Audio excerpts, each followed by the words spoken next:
नमस्कार दोस्तों, आपका स्वागत है हमारे यूट्यूब चैनल अवनीश पाल पर। तो दोस्तों, जो हमारे 8 जून से 16 जून के बीच में जो पेपर होने थे उनकी डेट आ गई थी। तो हम उनका रिवीजन कर रहे थे, यानी हम जो केमिस्ट्री के और मैथ के पेपर रह गए थे उनका रिवीजन कर रहे थे। तो हमने मैथ के तो 2 वीडियो देख लिए हैं और 2 वीडियो आ चुके हैं, लेकिन मैथ का अभी तक एक भी वीडियो नहीं आया है। तो अब हम मैथ का रिवीजन स्टार्ट करेंगे। इसमें सबसे पहला जो हमारा चैप्टर है संबंध, रिलेशन, जिसको रिलेशन कहते हैं, संबंध कहते हैं। तो इस पार्ट का आज हम रिवीजन करेंगे। तो चलो देखते हैं और रिवीजन कर लेते हैं। तो इसमें रिवीजन वही करेंगे जो चीज़ जानने के लिए है, और सारे सवाल नहीं लगाएंगे क्योंकि इतना टाइम नहीं है। जो कंसेप्ट रहता है, एक कंसेप्ट पे बहुत से सवाल हल हो जाते हैं, तो वही कंसेप्ट पे चलते हैं। तो इसमें 3 चीज़ें, यानी एक चीज़ है उसे अगर समझ लिया तो इसी आधार पे पूरे सारे सवाल हैं, बस उसमें थोड़ा थोड़ा डिफरेंस है। तो समझ लेते हैं क्या चीज़ है। जो हमें पता है कि इसमें 3 चीज़ें होती हैं। जो संबंध है, हमारा संबंध दर्शाते हैं, खुद का खुद से दर्शाते हैं, एक एक का दूसरे से दर्शाते हैं, तो दूसरे का पहले से। और एक ऐसा होता है जो हमारा पहले का दूसरे से, दूसरे का तीसरे का, और फिर तीसरे का पहले से। तो ये 3 प्रकार के संबंध दर्शाते हैं जिन्हें हम अलग अलग कहते हैं। जैसे पहला हमारा स्वतंत्र संबंध होता है, दूसरा सम्मित संबंध होता है, और संक्रामक संबंध। तो ये हमें 3 ही संबंध जानने, और इसी 3 के आधार पे हमारे जो पूरा ये चैप्टर है संबंध, ये इसी कंसेप्ट पर क्लियर होगा। तो 3 चीज़ें हम जान लेते हैं और अच्छे से जान लेते हैं, और इन्हीं 3 चीज़ों का यूज होगा, क्योंकि हमने पढ़ रखा है तो हमें दोबारा हमें जल्दी समझ में आएगा। और जिसे थोड़ा प्रॉब्लम होगी तो देख लेते हैं, अभी समझ लेते हैं। तो जो हमारा सबसे पहला 8वां पॉइंट है, तो इसको समझने की कोशिश करते हैं। 8वां पॉइंट दिख रहा है आपको, तो इसमें आपको मार्क करके दिखाते हैं। तो इसमें जो लिखा है उसका पढ़ लेते हैं और रिवीजन हो जाएगा। तो 8वां पॉइंट ध्यान से पढ़ रहे हैं। यदि समुच्चय ए पर संबंध आर इस प्रकार परिभाषित हो कि ए का प्रत्येक अवयव स्वयं से आर द्वारा संबंधित हो, तो आर स्वतुल्य संबंध कहलाता है, अर्थात आर को स्वतुल्य संबंध या रिफ्लेक्सिव कहा जाता है। ये आपको भाषा बिल्कुल भी पल्ले नहीं पड़ी होगी, और पड़ गई तो अच्छी बात है। तो हम इसको जान लेते हैं। जो नीचे दिए है ए आर ए, तो इसके थ्रू हम समझने की कोशिश करते हैं कि सिंपल भाषा में स्वतुल्य संबंध होता है खुद के खुद से संबंध। तो इसमें जो दिया है पॉइंट, इसी के आधार पर समझेंगे कि आपको दिख रहा होगा A R A. A R A इसका मतलब है ए का संबंध ए से है। ए आर ए का संबंध, ए का संबंध ए से है, और उसमें उल्टा ही आपको ऐसा दिख रहा होगा। इसका मतलब होता है, इसे फोर ऑल बोलते हैं। इसका मतलब होता है जबकि ए एलिमेंट ए, जो हमारा स्मॉल ए है वो एलिमेंट है ए का। तो इसका मतलब ये है कि जो हमारा ए का संबंध ए से होना चाहिए, और जो ए एलिमेंट है वो कैपिटल ए में यानी समुच्चय में होना चाहिए। और इसको दूसरे अर्थात के रूप में दिया है, उसको भी समझ लेते हैं। इसे ऐसे भी लिख सकते हैं, A comma A element R for all A element A. इसका मतलब है जो ए हमारा एलिमेंट है वो आर में है, जबकि ए एलिमेंट कैपिटल ए में है। तो ये समझ में आ गया। और अगर सिंपल भाषा में समझें तो खुद का खुद से संबंध होता है, उसे स्वतंत्र संबंध कहते हैं। उसके बाद जो एक हमारा ये है, और दूसरा हमारा सम्मित है, उसके बाद तीसरा संक्रामक है। बस इन्हीं तीनों पे इस चैप्टर में पूरे बेस क्वेश्चन होंगे सारे। तो दूसरा हम समझ लेते हैं सम्मित संबंध। तो सम्मित संबंध क्या होता है, अगर हम अपनी भाषा में, पहले इसकी भाषा पढ़ लेते हैं फिर अपनी भाषा में समझेंगे, और इसमें जो दी है उसको चीज़ को समझेंगे। कि किसी समुच्चय में, मार्क करके दिखाते हैं, सॉरी, किसी समुच्चय ए में एक संबंध आर सम्मित या सिमेट्रिक कहलाता है यदि ए आर बी जबकि बी आर ए। उसका मतलब ऐसा है कि अगर ए का संबंध बी से है तो बी का संबंध आर से होगा, जबकि ए एलिमेंट बी आर में होने चाहिए। इसको समझने की कोशिश करें तो इसमें दूसरी चीज़ दी है जो हमारी, हाँ, कि ए अथवा ए बी एलिमेंट है आर में, तो हमारा बी ए एलिमेंट भी होगा आर में। ऐसा कह सकते हैं कि अगर ए का संबंध बी से है तो बी का संबंध ए से होगा, तभी हमारी जो दूसरी कंडीशन है सम्मित, तभी वो सम्मित संबंध कहलाता है। तो ये भी समझ में आ गया होगा इसमें। और इसके बाद तीसरा हमारा संक्रामक संबंध। तो तीनों का भी सरल भाषा में भी समझेंगे, तो इसकी भी लैंग्वेज पढ़ लेते हैं। किसी समुच्चय ए पर परिभाषित संबंध आर संक्रामक या ट्रांजिटिव कहलाता है यदि, इसको ध्यान से देखें, ए का संबंध बी से हो तथा बी का संबंध सी से हो, तो हमारा ए का संबंध सी से होगा, जबकि ए और बी और सी एलिमेंट किस में हो, ए में। अथवा में दिया है, ऐसे भी समझ सकते हैं। इसको ऐसे भी लिखते हैं कि ए बी एलिमेंट है आर तथा बी सी एलिमेंट अगर आर, तो हमारा ए सी एलिमेंट भी होगा आर में। और जो हमारे ए फोर ऑल बोलते हैं उसको ए बी सी एलिमेंट ए, जो हमारे ABC तीनों एलिमेंट किस में होने चाहिए, समुच्चय ए में। तो अगर इसको अपनी भाषा में समझने की कोशिश करें तो अगर ए का संबंध बी से है और बी का संबंध सी से है, तो जो हमारा पहला ए का संबंध बी से था और जो बी का संबंध सी से था, तो उसका दूसरा और इसका पहला, तो हमारा ए और सी संबंध होंगे, तो ये हमारा संक्रामक संबंध कहलाएगा। तो बस इसमें यही 3 चीज़ें हैं जो जानने के लिए हैं और जो इसी का यूज होगा पूरे इस चैप्टर में, स्वतंत्र संबंध का, सम्मित संबंध का और संक्रामक संबंध का। तो इसे एक बार अपनी भाषा में और समझ लेते हैं कि सिंपल सी है।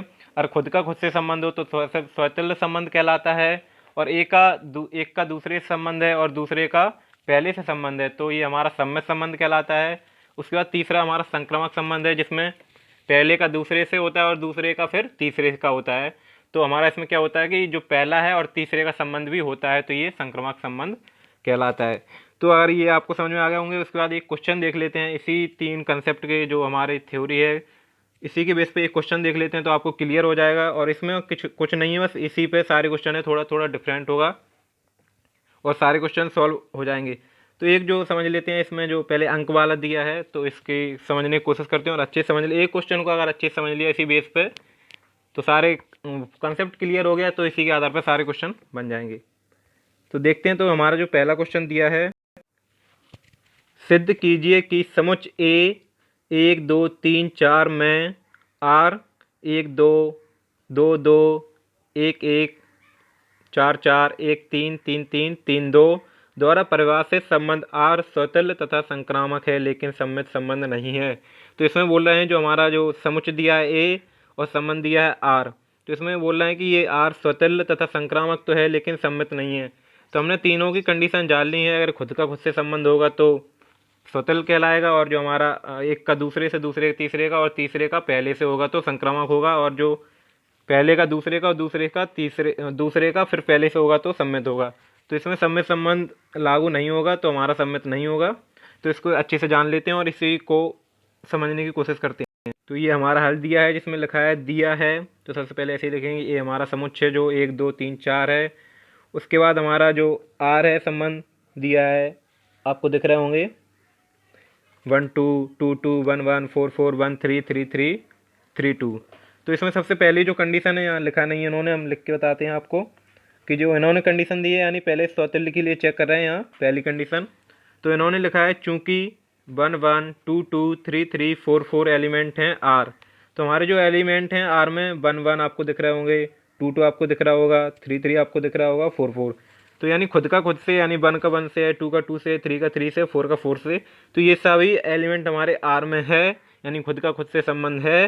तो खुद के खुद सा संबंध होता है तो कौन सा संबंध कहलाता है, स्वतंत्र संबंध। तो इन्होंने क्या किया है, बस इतना दे दिया है, जो हमें लिखने की ज़रूरत भी नहीं है, तो इन्होंने दे दिया है जो हमारा फॉर्मूला होता है, तो ये इन्होंने बीच में दे दिया, तो इसको लिख देंगे, कोई प्रॉब्लम नहीं है। कि इन्होंने लिखा है ए का ए से एलिमेंट R और फॉर ऑल ए एलिमेंट ए, यानी ए का ए से संबंध है और जबकि ए एलिमेंट ए में है। तो ये ना भी लिखें तो कोई प्रॉब्लम नहीं है, जो हमने पहले लिख दिया है वो है।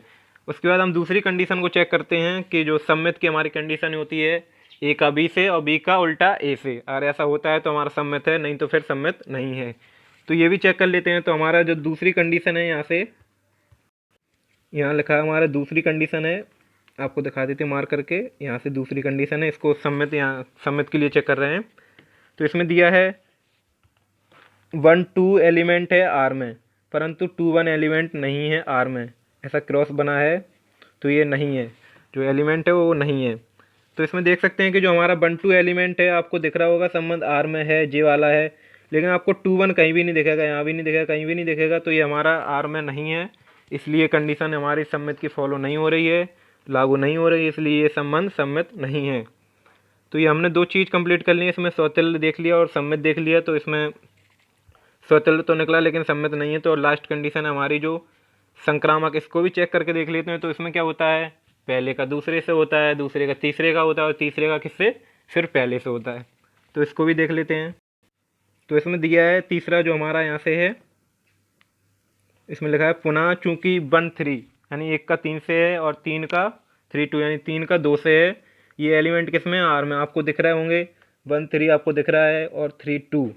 उसके बाद जो हमारा फिर क्या होता है, इसमें पहले का तीसरे से होता है, यानी पहला ये 1 है और तीसरा 2 है, तो 1 2 एलिमेंट है आर जो हमारे इसमें है एलिमेंट। तो ये हमारा तीनों कंडीशन इसमें फॉलो हो गई हैं कि, और इसमें पूरा नियम लागू हो रहा है, तो हमारा ये संबंध संक्रामक संबंध है। इस प्रकार इन्होंने कह दिया कि आर स्वतुल्य तथा संक्रामक संबंध है, लेकिन हमारा सम्मित संबंध नहीं है, क्योंकि स्वतुल्य की कंडीशन फॉलो हो गई थी और संक्रामक की हो गई थी लेकिन सम्मित की नहीं हुई थी, इसलिए ये सिद्ध हुआ जो पूछ रहे थे। तो अब इस बेस पे हम सारे क्वेश्चन सोल्व कर लेंगे जो अंकों के आधार पर होते हैं, उसके बाद लैंग्वेज पे होते हैं, उसके बाद अगर ए स्क्वायर बी स्क्वायर ऐसे आधार पर दिए जाते हैं तो 3 टाइप के 4 टाइप के क्वेश्चन होते हैं। तो हमने एक टाइप के समझ लो और ये 3 चीज़ समझ में आ गई, स्वतुल्य, सम्मित, संक्रामक। तो सारे क्वेश्चन जहाँ तक बन जाएंगे आपको, तो हमने एक चीज़ कंप्लीट कर ली है। तो ऐसे आधार पर जो आगे क्वेश्चन है वो भी सॉल्व हो जाएंगे। तो देख लेते हैं हमने एक क्वेश्चन सॉल्व किया, इसके आधार पर कितने क्वेश्चन बन जाएंगे, तो आपको दिखा देते हैं। जैसे हमारा दूसरा क्वेश्चन है कि सिद्ध कीजिए कि समतली त्रिभुजों के समुच्चय में सर्वांग समता एक तुल्यता संबंध है। हाँ, यहाँ एक बात रह गई थी, जो तुल्यता संबंध होता है उसमें क्या होता है कि जो स्वतुल्य, सम्मित तथा संक्रामक, अगर तीनों संबंध हैं तो वह सम्मित, वह संबंध तुल्यता संबंध कहलाता है। तो ये ध्यान रखना, तुल्यता संबंध इसमें स्वतुल्य, सम्मित, संक्रामक तीनों कंडीशन आ रही हों तो वह तुल्यता संबंध कहलाता है। तो ये हमारा दूसरा, देखो इसमें अंक नहीं दिए, इसमें हमारी लैंग्वेज दी है, सर्वांग समता दी है, तो इसको भी हम कर सकते हैं। इसमें सर्वांग समता व्यक्त करनी है तो ये अलग टाइप का है तो इस चीज़ तो यही चीज़ करनी है कि स्वतुल्य, संक्रामक और सम्मित तीनों चीज़ फॉलो करनी है। तो आपने ये समझ लिया होगा। इसके बाद अगला क्वेश्चन है, हम देखते हैं।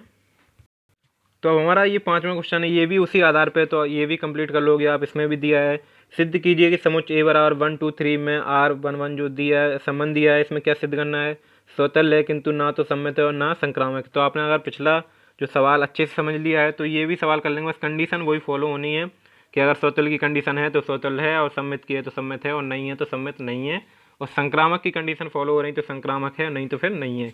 तो ये भी सवाल बन गया। उसके बाद जो हमारा अगला सवाल है, इसके बाद जो हमारा 9वां सवाल है, इसी को आप इसी कंसेप्ट कर सकते हैं, थोड़ा इसमें थोड़ा अंतर है, तो इसको भी देख लेते हैं। जांच कीजिए कि क्या समुच्चय 1 2 3 4 5 6 में आर, जो संबंध दिया आपको अब अंकों में नहीं दिया है, अब आपको अंकों में बनाना है संबंध। इसमें दिया ए बी इस प्रकार है कि बी बराबर ए प्लस 1 द्वारा प्रभाव से संबंध आर स्वतुल्य, सम्मित तथा संक्रामक, यानी तीनों है, इसकी जाँच करनी है। तो इसको ध्यान से अगर देखें तो ये तो देखो इसमें आंसर में दिया है ए अपना 1 2 3 4 5 6 है। उसके बाद आर को संबंध को बनाना है। संबंध क्या दिया है, जो हमारा बी होता है, बी सेकंड होता है, वो ए में अगर 1 जोड़ दें तो बी निकल आता है। तो हम देख लेते हैं, संबंध इन्होंने ऐसे बनाया है कि जो ए बी है यानी 1 2, जो हमने ए लिख दिया है उसमें बी किसके बराबर है, 1 जोड़ दो। अगर हमने ए 1 लिखा है तो ए में क्या जोड़ेंगे, 1 जोड़ेंगे तो 2 आ जाएगा। उसके बाद अगर हम दूसरा देखेंगे, जो हमारा ये दिख रहा है, इसमें पहला ए लिया हमने 2, तो बी क्या है, बी 1 ज़्यादा है तो ये 3। तो यहाँ अगर कंडीशन आपको अगर फॉलो करके दिखाएं तो एक लिखने की कोशिश करेंगे। जैसे हमारा पहला है 1, तो हमारी जो कंडीशन दी है v बराबर a प्लस 1, तो पहला हमारा ये होता है, तो इसमें a क्या है, 1 है, तो एक ही जगह पर क्या रखते हैं 1, और जो 1 है हमारा तो क्या निकल आया 2, तो हमारी b निकल के आ गई, आपको दिख रही होगी ये b मैंने बंद कर दिया, तो 2 निकल के आ गई। ऐसे निकालते हैं तो हमारे ये संबंध बन जाता है, ये भी अंकों में बन जाता है। तो फिर इसके बाद तो आप हल करना जानते ही हैं कि कैसे हल करेंगे। अगर तीनों कंडीशन लागू हो रही हैं तो तुल्यता होता है, और अलग अलग हो रही हैं तो वो भी आप जांच कर सकते हैं। तो ये भी सवाल हमारा इसके आधार पर हो गया है। फिर आगे देखते हैं, अगर और सवाल बनते हैं तो ठीक है। अगला सवाल जो हमारा 12वां है, ये भी इसी चीज़ से बन जाएगा, लेकिन इसमें लैंग्वेज, इसमें अंक नहीं दिए हैं, तो इसको भी पढ़ लेते हैं। जैसे सिद्ध कीजिए कि किसी कॉलेज के पुस्तकालय की समस्त पुस्तकों के समुच्चय में ए में आर एक्स वाई इस प्रकार एक्स तथा वाई के पेजों की संख्या समान है। जो हमारी पुस्तक एक्स है और वाई है, उनमें पेजों की संख्या समान है। तो इसे सिद्ध करना है कि स्वतुल्य है, संबंध और सम्मित है, संक्रामक है। तो इसको देख लेते हैं, अगर आप देखना, चलो देख लेते हैं और क्या है जल्दी से। तो यहाँ ए दिया हमारा किसी कॉलेज के पुस्तकालय की समस्त पुस्तकों की संख्या, और आर हमारा दिया है एक्स वाई इस प्रकार है कि एक्स तथा वाई में पेजों की संख्या समान है। तो सबसे पहले स्वतुल्य की कंडीशन अगर जांच करें तो इसमें क्या दिया है, चूंकि पुस्तक एक्स में पेजों की संख्या पुस्तक एक्स के पेजों की संख्या के बराबर होगी, अर्थात एक्स एक्स एलिमेंट आर जबकि एक्स एलिमेंट ए।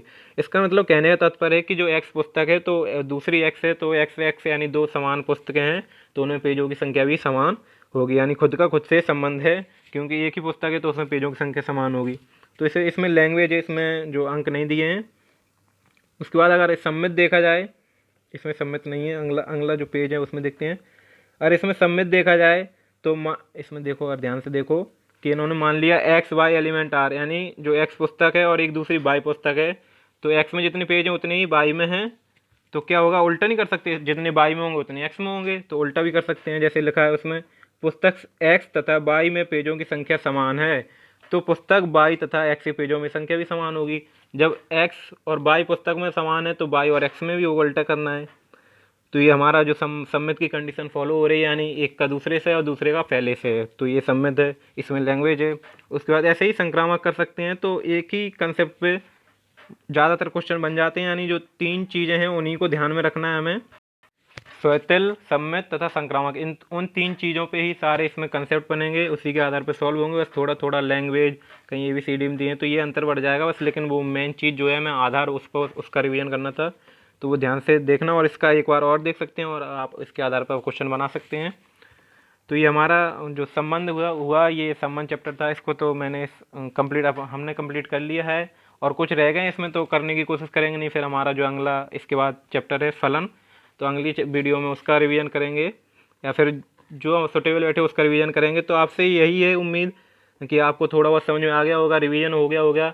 और एक बात आपको बता दूं कि हमारे पास 18 दिन रह गए हैं, तो उसमें आप अपना तो पढ़ ही रहे होंगे, 24 घंटे होते हैं, उसमें से कुछ पढ़ ही रहे होंगे। जब हम पढ़ के हमारा दिमाग थोड़ा पढ़ के अजीब सा हो जाता है, तो हम वीडियो के माध्यम से दिमाग फ्रेश कर लेंगे और उसके माध्यम से एक कुछ नई चीज़ सीख भी लेंगे। तो ऐसे ही करने की कोशिश करना कि 10-15 मिनट का वीडियो आया है, दिन में 1-आध घंटे की वीडियो आ रहे हैं, तो मोबाइल पे 1-आध घंटे देने से कोई फ़र्क नहीं पड़ता है।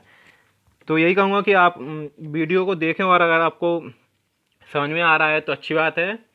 उसके बाद ऐसे ही रिवीजन करेंगे। तो आपको वीडियो अगर आपने यहाँ तक देखा है तो बहुत बहुत धन्यवाद। उसके बाद यही कहूँगा कि ऐसे ही रिवीजन करते रहेंगे, हम पूरा मैथ का करेंगे और केमिस्ट्री की कोशिश करना करेंगे। तो आप वीडियो को लोगों तक शेयर कीजिए जो हमारे 8 से 16 जून के बीच में पेपर देने वाले हैं केमिस्ट्री और मैथ के। और आपने अगर चैनल सब्सक्राइब नहीं किया तो आप भी कर लीजिए, क्योंकि हमारे जो अगले वीडियो आते रहेंगे इस पर। तो वीडियो के यहाँ तक देखने के लिए बहुत बहुत धन्यवाद। मिलते हैं हम अगले वीडियो में।